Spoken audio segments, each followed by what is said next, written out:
Hello everyone, चलिए बात करते हैं ऐसे टैक्स पेयर्स की जो ड्यू डेट से पहले अपनी इनकम टैक्स की रिटर्न को फाइल नहीं करा पाए।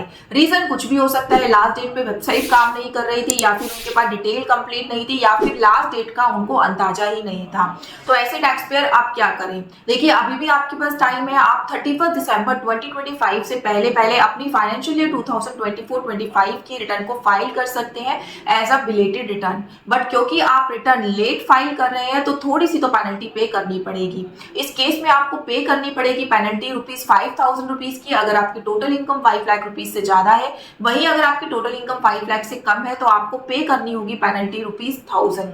यही नहीं, ऐसे टैक्स पेयर जो लेट हो गए हैं अब वो ओल्ड टैक्स रिजीम का बेनिफिट भी अवेल नहीं कर पाएंगे। आपको फाइल करनी पड़ेगी रिटर्न न्यू टैक्स रिजीम में हो, और आप अगर कोई लॉस कैरी फॉरवर्ड करना चाहते हैं तो वो बेनिफिट भी अब आपसे छीन लिया गया है। अगर आपके कोई लॉसेस हैं तो आप उसको फ्यूचर ईयर्स के लिए कैरी फॉरवर्ड नहीं कर सकते हैं, क्योंकि आप रिटर्न फाइल कराने में लेट हो गई हैं।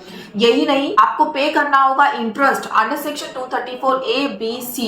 तो 3% पर मंथ के हिसाब से आपको इंटरेस्ट पे करना पड़ सकता है। जितना भी आप डिले रिटर्न को फाइल करेंगे उतने ही मंथ के अकॉर्डिंग आप अपना ये इंटरेस्ट कैलकुलेट कर लेना। और क्योंकि आपकी रिटर्न लेट फाइल हो रही है तो ऑब्वियस सी बात है कि अगर आपका रिफंड बनता था तो रिफंड भी आपके अकाउंट में लेट ही क्रेडिट होने वाला है। बट फिर भी आपके पास चांस है, आप अपनी इनकम टैक्स की रिटर्न को फाइल कर सकते हैं 31 दिसंबर 25 से पहले पहले। अगर आपने ये डेट भी मिस कर दी तो इसके बाद आप कभी भी इस फाइनेंशियल ईयर की रिटर्न को फाइल नहीं कर पाएंगे। लास्ट ऑप्शन जो आपके पास रहेगा वो रहेगा ITR-U का, जिसमें आप कभी भी रिफंड तो क्लेम नहीं कर पाएंगे।